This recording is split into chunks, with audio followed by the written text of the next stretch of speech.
just brought myself coffee yet again. There's too many of you. Everybody, please take a seat. It's very kind of you, Stan.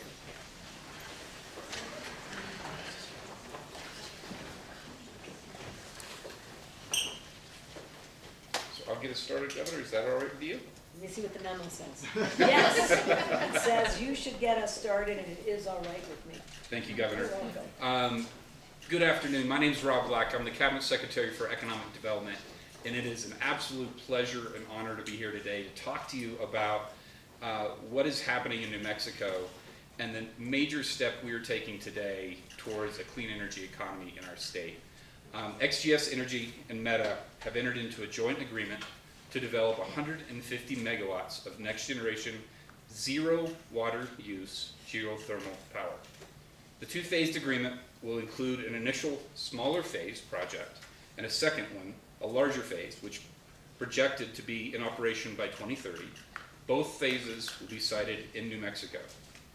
This partnership will use advanced geothermal technology from XGS Energy and generates clean, firm power with zero operating water use.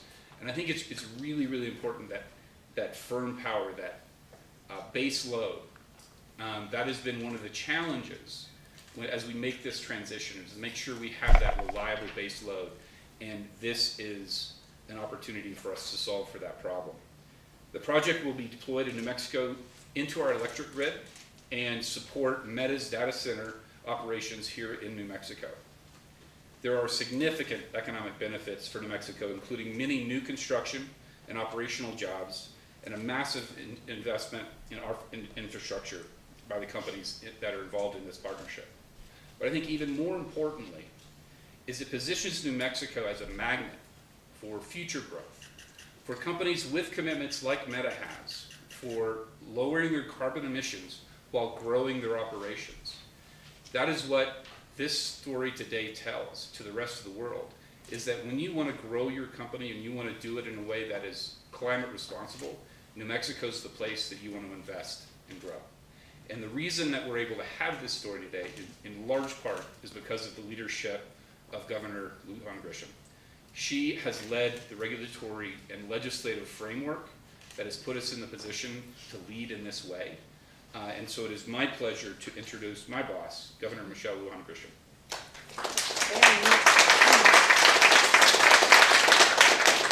We literally pay him to say that. He stole everything that I should be saying, but it bears repeating. One, this is a big damn deal. Two, 3,000 construction jobs. I mean, the stuff that makes a difference right this minute in the lives of New Mexicans and New Mexico families. 100 really good jobs running the geothermal power plant. That's also incredible stability. And what we're doing, and we've been doing, we started in 2019, not just by passing the Energy Transition Act. This is what good policy does. Make sure that you're creating an environment, pardon the pun, so that you can do this work, so that you can decarbonize your utilities. But as is important is the fact that we need more power. It's both. We have a responsibility to address climate change, to lower our carbon footprint, but we also need the power. We're going to need more power, not less. So at a time when the world recognizes that the way in which we use and generate power creates problems, we have to figure out ways to solve that in a much larger way, and quite frankly, much faster. What's we say it is, and to independently be proving that out. That's occurring. There aren't direct investments by the state, so you might wonder why we are announcing, because this is something, A, that we're incredibly excited about and proud of, and B, it will lend itself to adopting more of these strategies. When you've got $1 billion investment, you know what $1 billion brings? Other $1 billion. Billions, which is what we've been saying would occur in the state.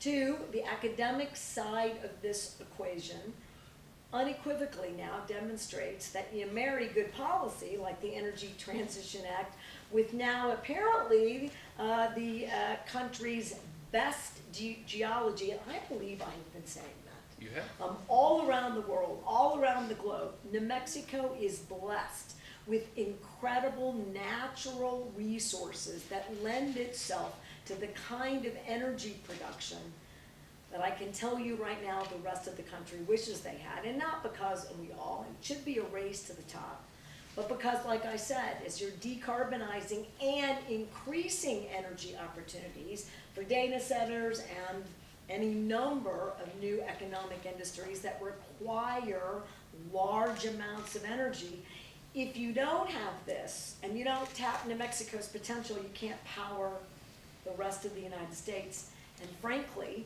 New Mexico's resources can start to provide cleaner power for the rest of the globe, which we've thus been demonstrating in a couple of our energy trips, both to the Asian Pacific region and just recently to Alaska. It is, again, New Mexico has what it takes and the right stuff. And it's not just the geology. This Interspace report by New Mexico Tech says, look, you have the right workforce expertise, independently done. You have the right drilling equipment, independently done. And as Secretary Black stated far more eloquently than I can, the way in which we're using it's not water we're after, it's that hot rock. And once we use the water for the drilling, we need no more water. Again, demonstrating that consistent with our 50-year water plan, that all of our economic and all of our energy strategies have to incorporate using less water in this beautiful but very arid state. All right, this does all of those. And then I want to end with, I really didn't give the credit. Look, I'm going to start where it sounds a bit negative. Meta, large employer, arguably, early phase data centers in the state. We invested. We're proud of that investment. They have met all of their requirements in that regard and are contributing economically and as good community partners, not just to Valencia County, but to the entire state. They didn't come to us or wait. They engaged in a partnership that is bringing $1 billion to create an opportunity where PNM has access to base load power, means greener electrons for everyone's use. That's the kind of leadership that we need from all of our companies. It's pretty damn incredible. Private sector working together to meet the policy requirements of the state and beyond. And we're talking about 150 megawatts, and that's 50,000 houses. I mean, I think we need to really talk about geothermal by itself in New Mexico has sufficient energy to power multiple large states by itself. It's massive. And that is a powerful thing to be celebrating today. And I couldn't be more excited. Last piece before I give it back to the Secretary. We've been really leaning in with both the Economic Development Secretary and Secretary Kinderdine and all of our experts and policy folks on climate and energy production. Our investments in advanced energy and frankly Democratic leadership in House Appropriations and beyond in really recognize the power of this power and setting up funds and demonstration projects, because again, we want a future workforce. And like I said, in 2019, I didn't really finish it. We invested in centers of excellence about training workers in renewable energy settings. So we've been preparing for this, and I'm sure it's not lost on XGS, but there is no other state in America that's got free college, free training, 2-year, 4-year, part-time, full-time, anywhere, anytime, and the #1 early education system in the country. And as we continue to invest and have universal child care, make no mistake, that will be #1 as well. And we're continuing to really lean in to make sure that you get good educational outcomes wherever we are engaged directly with the student and their family. More to come. So I think it's a recognition that all of those things are possible here. And thank you for recognizing that. And thank you to the two of you for making sure that we create opportunities for clean energy production that will last 100+ years in the state of New Mexico. My only complaint is, could you get it all done, please, by 2026? December 31, 2026. But I'm really excited about this, and I'm really happy to get the, it's an honor for me to get to work directly with you and our incredible team in this endeavor. Thank you. Thank you, Secretary. Thank you, Governor. And it's now my pleasure to introduce the CEO of XGS Energy, Josh Prier. You got it. I was working on that pronunciation. Well, That's thank why you. we let you do it. Yeah, that's right. That's right. I answered anything. I was telling Secretary. So thank you all so much for having us here, but thank you more so for creating the environment you just described, which makes it easy and inviting for developers and investors like us to participate in projects like this. It's unique in a lot of ways. I'll tell you, those of us who don't live in Santa Fe have been spending the day kind of awestruck by like the natural beauty on a day like this, and we can probably be forgiven for forgetting that we sit on, no kidding, one of the best dry hot rock energy resources, not just in the western United States, but in the entire world. The statistics are staggering, as the governor mentioned. More power than could supply power to the entire state of New Mexico many, many times over for many, many decades, indeed hundreds of years. People are not fond of me saying this, but we'll all be dead by the time these projects stop producing electricity. That's the scale and duration of this resource. It truly is magnificent. And it is therefore no wonder that it's attracting industry, energy-intensive industries to New Mexico, chief among them data centers, right? And responsible developers are looking for cheap energy and climate-free or carbon-free energy, but also responsible developers care about other resources, particularly water. And in many ways, the technology that we developed at XGS was really to sort of anticipate that need, water scarcity, particularly in the western United States, where water is a real issue. And I think we're finding that a lot of industrial customers who, again, are thinking about responsible growth are talking as much about dewatering their operations as they are about decarbonizing their operations. And so, again, our technology was developed to harvest this amazing resource in New Mexico without using any water whatsoever, which is quite important for stakeholders, citizens, everyone in the state. The prize in front of us is indeed enormous.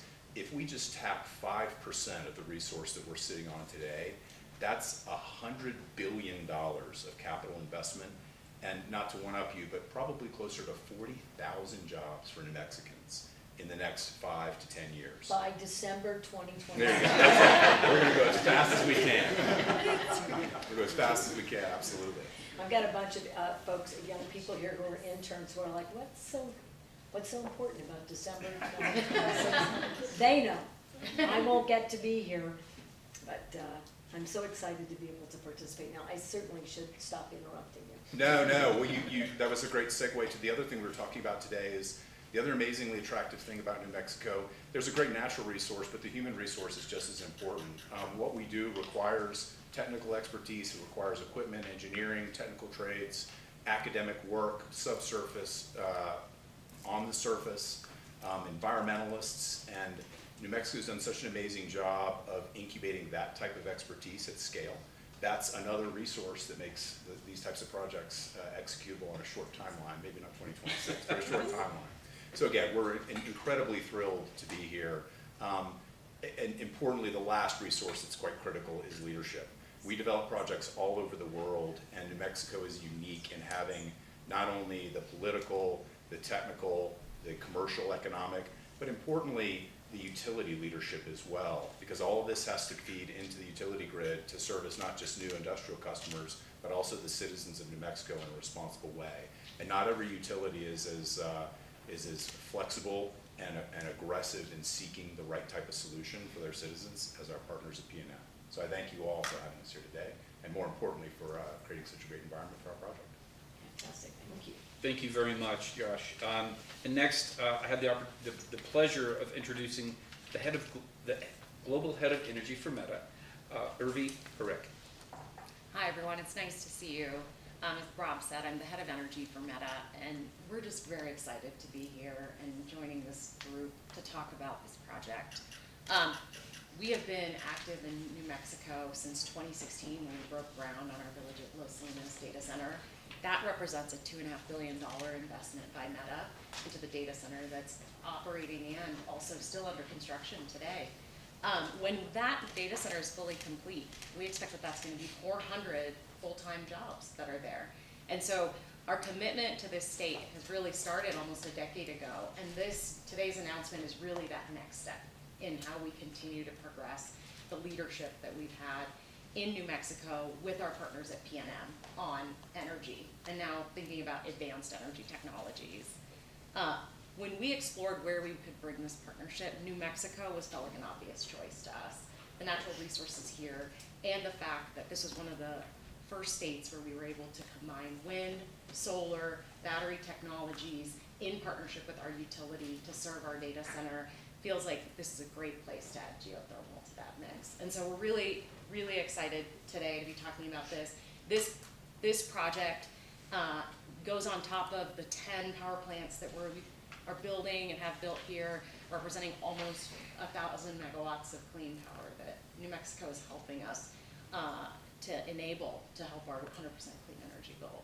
So we're just thrilled to be here, and really couldn't do it without the support of the state and PNM, who's been an incredible partner since day one.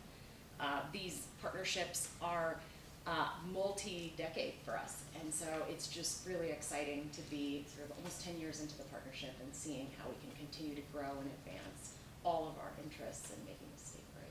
But really appreciate it, and especially the leadership of XGS to bring this technology here. Really look forward to seeing this project get in the ground. Thank you, Urvi.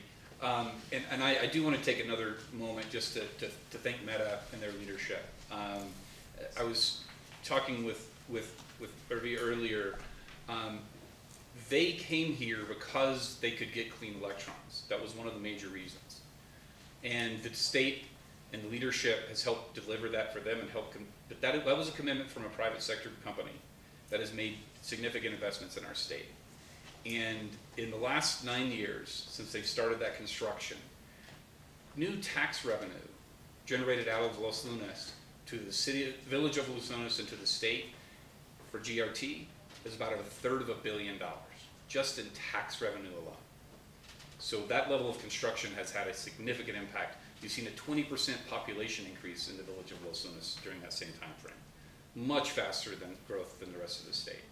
So when we think about rural economic development and small town economic development, Meta's done a great job here in New Mexico, so thank you. And with that, Governor, I think we're ready for question and answers.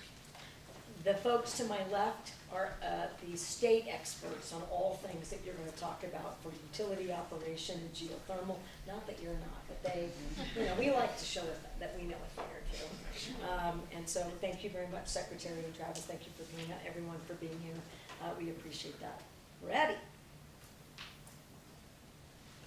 Leah from New Mexico Business First. Yes, hello. I'm curious what the construction timeline of both phase 1 and phase 2 of the project are, and where those two phases are sited if they're different from one another. Josh, would you like to speak to that? Yeah, you bet. So there's a process of site control, which is securing the sites and available permits, which will take about a year to 18 months. Again, compliment New Mexico for a very supportive regulatory environment compared to other places in the world, for sure. And then the construction phase of the first project is about 1 year, and then that'll come online. The next one will follow within about another 18 months after that. We don't talk specifically about where we're going to go with this. It's part of a broader development portfolio that's about 3 gigawatts, so several multiples of what that we're announcing here today. Most of it, however, is in the northwestern portion of the state where we are here today. And importantly, it's a place where geothermal has never really been contemplated before because of the scarcity of water and the geology that the governor talked about. our technology enables us to tap it there, but it'll be across the northwestern portion of the state. Do you have any idea, any approximation on the size of the sites? One of the beauties of geothermal is that it has a very limited surface footprint. So even the full 150 megawatts of this site will be about 15 acres on the surface. So it's relatively small in the world of power generation. Thank you. Hannah? Yeah, I just, oh, yes, sorry. That's okay. Hello, nice to meet all of you. I'm just curious to know what the kind of overall cost we're looking at for the investment of the partnership in building the site here is. I mean, I'm excited that there's into the state of New Mexico. The state isn't doing any direct investment. I mean, that's typically, and again, it's gonna sound like we don't wanna do that. I believe that full partnerships, right, they create commitment, stability, predictability, everyone has skin in the game. This is an example where if you have good policy and the right natural resources, that investments can come on their own. I hope that in short order we'll have partners like this and more ideas from policy team and our utility partners that will bring other billions, but I believe that that's what's contemplated to start. Yeah, this first phase is Yeah. between $1 and $1.2 billion. Back there, back. Hi guys, I'm Julian Potas, KOT, it's good to see all y'all. A couple questions regarding geothermal, and then I wanted to ask the governor about a couple things we're also working on for other stories. But can you explain geothermal? What is that, and how will people in New Mexico understand or know that the difference, the benefit that's coming to New Mexico over time? Sure. Geothermal broadly is harvesting the heat that's been below the Earth's surface. You do that by circulating working fluid. The easiest way to think about that is water. So you're sending water down deep, deep, deep into the earth, and then it gets hot, and then you bring it to the surface. And when it's brought to the surface, you can use it to support thermal loads, so things like refining, brewing, other things. You can actually run it through chillers and support HVAC loads, so cooling. Ironically, you can take heat and make things cool, like data centers. And then you can also run it through turbines and produce electricity. So that's kind of the end game of geothermal. There are different approaches from a technology perspective based on what you do from a design subsurface as well as surface, but I'll stop there and see if that answers your question. So across the board, there's benefits for addressing climate change, but then there's also the technology, the jobs, the economic benefit, that is all connected to each other. Yeah, critically, it is a 100% carbon and emission free. So you're literally just rotating water. There is nothing burning, nothing happens in that regard. Again, it has a very limited surface footprint, and the job creation elements of it, again, leverage traditional sort of surface power generation like you would for other forms of traditional gas or other generation. So again, those sorts of trades and jobs and supply chain are appropriate there, but it also marries that with the traditional oil and gas capabilities of drilling wells and doing what's called completing wells, which is putting pipes down to run the water. Excuse me, let's keep the topic to this for now. Does anybody else have any questions on this subject that we're here to talk about today?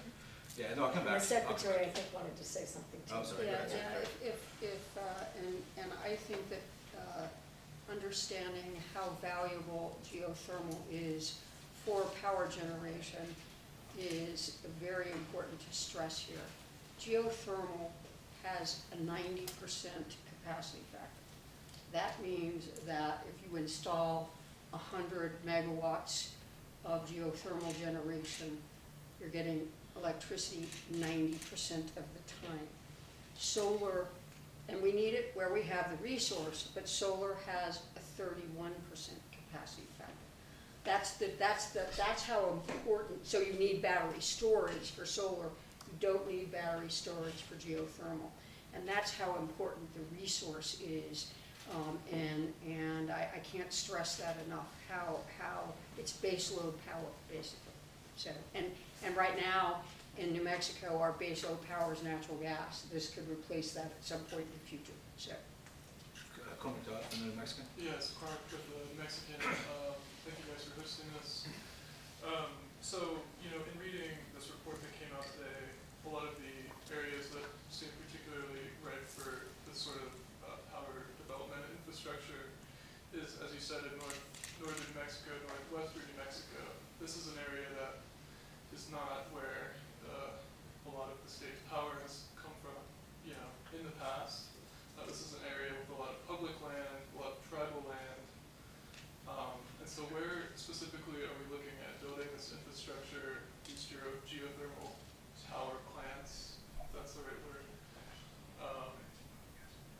Yeah, do you guys have a sense of that? Have you looked at siting? Have you tried to purchase land? Could this be built on public land? Yes, all of the above. The principal driver is where is that subsurface resource and what's the surface location that's best situated to get to it, so to speak. And so that surface could be in public land, it could be in private land, it could be in tribal land, and we're engaged with landowners in all of those categories in Mexico. So Taos County, San Miguel County, Santa Fe County. All of the above. Okay. This could be cited in any of those. Yeah, one of the beauties of this is if you get deep enough, you can go pretty much anywhere. And again, that's one of the virtues of the resource in New Mexico. I actually have a map of where our highest quality geothermal resources are relative to where transmission lines are, which is very important too. I'm happy to share that with you, but What about the public process for this? I know it's a private project with no state investment, as has been said, but what's the public process for this? Will it be public hearings? Will it be the time in which members of the public can sound off on it one way or another? Well, in the permitting aspects, there's always a public component to any of the decisions that the government makes. We would expect that this is the area that more New Mexicans who are engaged directly or indirectly as experts and advocates on clean energy have been asking us to move quickly towards, and have been asking our utility partners to identify these engagements. So I'm expecting that those folks will want to highlight how valuable this is and want to be participating in that way. Not to say that there may be someone in a community that doesn't want anyone to be working in that community because of the rural nature. I'm trying to make that as sort of generic, giving everyone space to be able to say what they want to say. But it'll follow those same processes. Just because that we're not doing the investing directly doesn't mean that we aren't going to follow those sound public processes. But I do want to say this. We have long been proponents in this administration for moving permitting and those processes faster and more effectively forward. That is not to say that we do not invite, otherwise we wouldn't be having this press conference.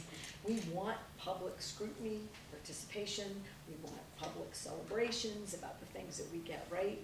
But when you, at the federal level, when it takes 30 to 45 years to permit transmission, which gets green electrons into the hands of consumers, what business can wait 35 years for a return on any of their investments? They can't. It's really stalling out the United States. In places around the world, or maybe in other states on a purely state regulatory, but there are very few of those, when it deals with power generation, who have no public process, who aren't engaged in that, who don't do consumer protection and consumer education. Now, we would never promote that. But this is a country that got in its own way, in at least my view. And it's something since I was elected, I've been working on in every federal administration and with my colleagues in a bipartisan fashion around the country, that we can do it smarter and engage consumers and the public and still get decisions made in a more timely process. And Governor, if I could, this will be, these are electrons that are going to go onto the grid. They'll be within PNM's service territory, so that means they're going to need to go through the PRC process. Mm-hmm. So those public processes that are in place will be followed. Yeah. Yeah, and I'll speak up on behalf of PNM. So all of Meta Resources have gone through those processes. We will manage it exactly the same way and help provide the context for customers about how this works. And one of the really great things about Meta as a customer is they fund their generation. So they do not pass those costs on to PNM customers. They solely fund those on behalf of their own operations, which is a really unique setup that we have with them, but really makes it something that's a very low risk for existing customers, but brings so much benefit and advances these technologies in a way that I think is really important. So we've talked about like a geothermal site. Would that consist of like a geothermal plant that would then be in close proximity to, you know, the grid?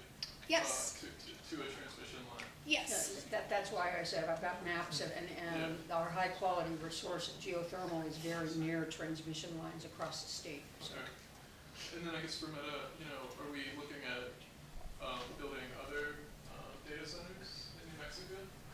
Is that something that's being considered?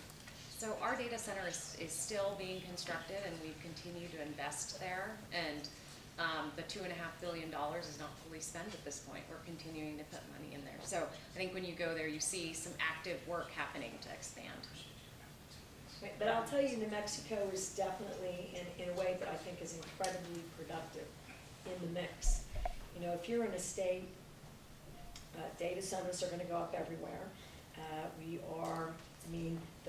The future delivery of healthcare, frankly, depends on that as one aspect. Future of education in large part is gonna shift because of that. Think about what New Mexico can do to offer a state that has no clean energy aspects here.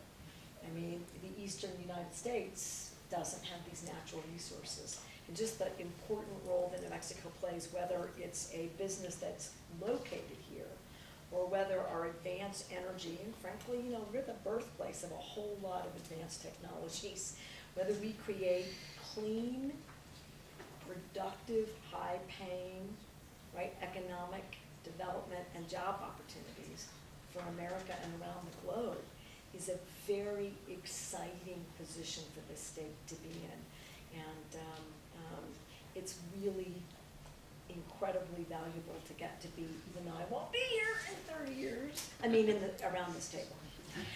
Maybe I'll still be here, and I'll be in my 90s. It's really exciting to see New Mexicans get recognized and for there to be widespread both recognition of the assets and resources we have, and that we're going after those cleaner assets and resources. Again, big damn deal. Let's Thank go you to for somebody asking. else. Danielle Proget from North New Mexico. Hi, thanks so much. Can you talk about how these centers are maybe hardened for fire or for earthquakes, to prevent those sorts of things? Sure, one of the benefits is, again, nothing moves subsurface outside of a tube for what we do. And so actually there is no induced seismicity. You could argue that we're actually reducing seismic risk downhole because we're placing material that actually hardens downhole. So that's a really nice benefit in places where that's a risk. But yes, certainly you're hardening physically the equipment against earthquake risk. That's an engineering specification. Fire risk is something that you have to be thinking about. In reality, because the footprint, as we mentioned before, is so limited, there is an opportunity to use fire suppression, basically form ring fences around this. It's an issue where even the geothermal industry, if you can believe it, a lot of times we follow volcanic activity. Geothermal plant was overrun by lava. The other thing from a hardening perspective is with respect to cyber and other types of security elements, and we're well versed in all of those approaches. Wonderful. And can you speak to the fluid?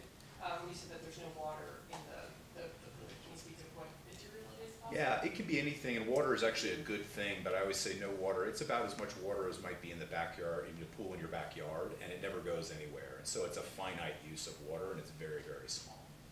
And Pat Lowe? Yeah, just quickly, to make sure I understand the policy, so no direct investment. Is the state committing to permitting reform, or is there a bill at the legislature, or was there a bill? Just coffee. As much coffee as you want, particularly if you can get this sucker done in December of 2026. And I don't mean to make light of that question. It's an important question. Who's doing what? I'm committed to doing good, sound decision-making that includes robust public participation in everything, in every decision we make. I'm here, I hope, to promote that many of the policies, we all wait, right? I make an announcement, I sign a bill, you all come, thank you. We celebrate that signature in 2019 and 2020 and 2021, and often many of you ask, and are you realizing anything from all this stuff that you do and all this time that everybody spends with legislators and policy making and public hearings? And this is an example. If you build systems that lend themselves towards utilizing your workers, your workforce, your assets, your energy, this is the end result. If there is a request to the state to invest as a partner in a data center or a partner in an energy development, those still qualify, and we would take a look at it. And just to remind maybe folks here and viewers that when that happens, it doesn't come to me as the governor. I never see that. It comes to the experts who have state resources to potentially commit to.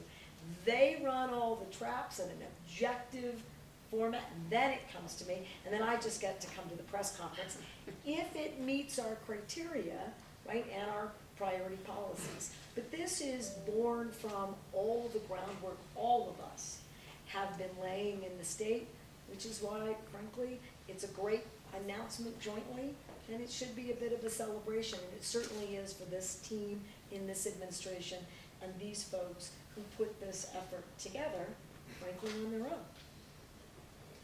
Alexander Marquez from sorry. I'm sorry, real quick, well, yeah, please. So in addition, I have to go give a speech on geothermal. this project does stand on its own economics, but we do have our geothermal development projects fund administered by the Energy Department. And that's to de-risk early stage project discovery and development of other geothermal projects, pilot projects, other resources, exploratory wells.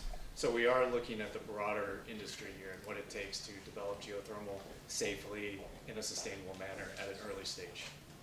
I mean, the point is, we're willing to make these investments.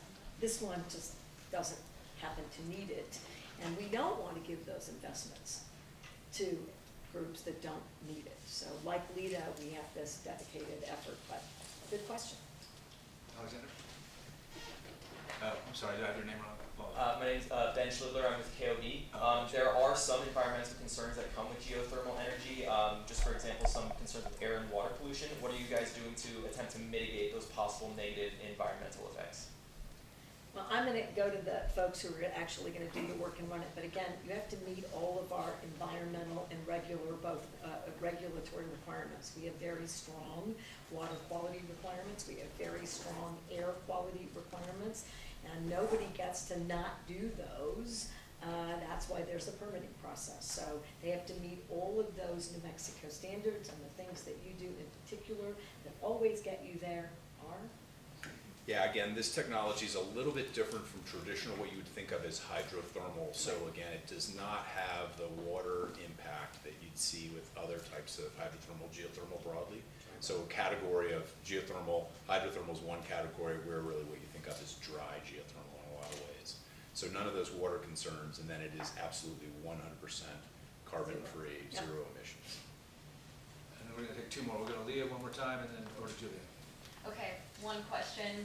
This will be relatively straightforward. How does this project rank in terms of watts produced with other geothermal or general energy projects that either Meta or XGS are working on or have completed? It's our largest to date. Like I said, we're a fairly new company, and so we have a big pipeline of projects all around the world. But, and again, this is the first of what we hope to be many multiples of this inside of New Mexico. But this will be our biggest one and earliest. And I predict folks like this and others are going to use these as examples of even bigger scale, including right here in New Mexico, energy producing clean energy, clean advanced geothermal, dry rock work around the state and around the globe. And it's where we need to be headed, and so it's very exciting. And for Meta, we do have no operating geothermal in our portfolio yet. So we're very excited about this project, and we think that geothermal has a tremendous amount of potential. And so this, and we have another geothermal agreement of similar size. These are going to be really groundbreaking for us to see a plant of this size come online. Thank you. Julian, go ahead. First off, I just want to say thanks for explaining all of that to us and taking the time to be here. My second or third question, wanted to be able to just get your thoughts, Governor, on this weekend. We wanted to be able to know more about No King's Day, your response to that, preparations for that type of thing across the state, quickly. Oh, wow. No, the quickly and briefly, that Well, it was doesn't my have to be heart, quick and oh, brief. stabbed me right at, I hear that a lot from, Mike Coleman, so it's a fair reminder, thank you. So, if folks don't know, related to your question, there is a nationwide call for people to peacefully protest what's occurring in the federal government. No King's Day, you can't have these dictator, authoritarian style efforts going on in the country is the rationale behind the protest. I would frankly agree with that rationale. That's what I see going on, and silence isn't always the best option here. So these protests, I think, can have are a powerful tool. They must, however, be peaceful. We have a zero tolerance in this state for violence. We have a zero tolerance for breaking the law in any context. I urge all protesters in every community to heed that, and it's also for your own safety. Like any protest, this one or any others, and we have had many, and I'm really proud, New Mexico, by and large, has seen very peaceful, productive protests. That we always staff, local police and the state police have situational awareness. They are always available. They can help direct traffic and keep things moving in a productive, also peaceful way. So that's what we are expecting this weekend. I don't have any more real details than that. I think governors all across the country are looking. But again, we need people to demonstrate their opinions in a peaceful, meaningful way. And we will have zero tolerance for violence and illegal acts. Then we did have one more from Emily at KOB. Yes, Emily at KOB. So on that note, like you've stressed, this is peaceful demonstrations that we were expecting this weekend, but we have seen other places in the country get a little out of hand. Texas has already activated their National Guard in preparation for this weekend. Obviously, there's everything happening in California with President Trump bypassing the governor and the mayor there with the National Guard and U.S. Marines. Will the National Guard, with their presence in the state, will they be kind of on standby just in case anything were to go awry? The way in which you word that question, it's not a challenge, I appreciate it. They're always, right, all of our resources that help keep peace and calm and public safety and respond to emergencies, we're all on standby. That is the definition of our job every day. But we have never used the Guard in any context related to any demonstrations anywhere around the state. There's no reason to do that. If there is an unlawful act or violence, the police in that community are equipped and trained and do community policing, and they only have the authority to arrest. And this is why I think you're seeing these demonstrations, is that we are seeing the Guard being used and deployed in a way in which they're replacing police and they're fully armed. That is not what we would do here. That is not what we will ever do here without taking every effort to prevent it and stop it, including like California, we would go to court. That is not how we do any of our deployments. And just because I'm going to take advantage of you in I hope, a positive, productive way, and for folks who may not know, I have deployed, I'm the commander-in-chief, the Guard, to help in the background aspects of community policing in Albuquerque. We would never militarize the Guard in this way, militarize police forces in this way, but if you can do traffic control somewhere else, you can clear a crash on I-25. If I can take 10 first responders out of that so that they can do community policing in areas where we can increase public safety, you bet. Background, no weapons, No riot guard work up front agitating. Never. I don't think that keeps people safe. I think it's the opposite, and it is not how National Guards are set up, and it is not what they are used for. So in these protests, I am sure there will be police presence everywhere, and their job is to help those protesters keep peaceful demonstrations. So we'll do that the same way. And maybe that's why New Mexico's done such a good job in our communities who want their voices heard and their First Amendment rights protected in this way. Thank you so much, and I also have one last question. Just a few hours ago, Senator Alex of California, there was a situation, he was forcibly removed from a Homeland Security press conference. Do you have any comments on that? It's a really sad day in America, isn't it? When the focus, and frankly today and the last several days, is seeing chaos unfold that I believe in large part is being produced and perpetuated by the federal government. Look, I want, as a Democratic governor of a blue state, I want bad actors, whether you're here legally or not, I want you out of my state, and frankly, I want you accountable, which would mean detained and in prison for any terrible acts you have committed. There's no room here for any of that. We have it. No room. This is a situation where governors and states' rights are being ignored. And when you're asking a secretary, you guys ask me tough questions all the time. Can you imagine if I had my detail try to arrest you and remove you from the premises? I also, as we're watching it all unfold, I understand the senator's disdain for what is occurring. When I was in Congress, I went to an immigration hearing where a 3-year-old by himself was asked to testify about his asylum claim in English when he only speaks Spanish with no parents. It's the most despicable thing a country could be doing to anyone, any child, anywhere, for any reason. People are really angry.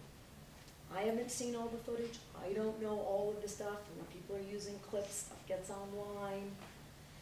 He might be, someone might think that he was really aggressive in that stance. But if you had people in your community and you feel that fear is being stoked, and I can't get answers about where people are, where they're detained, what's occurring, who has warrants, either, you might imagine that that U.S. senator marched into that room and was really upset about how Americans, how Californians, and how people in LA are being treated.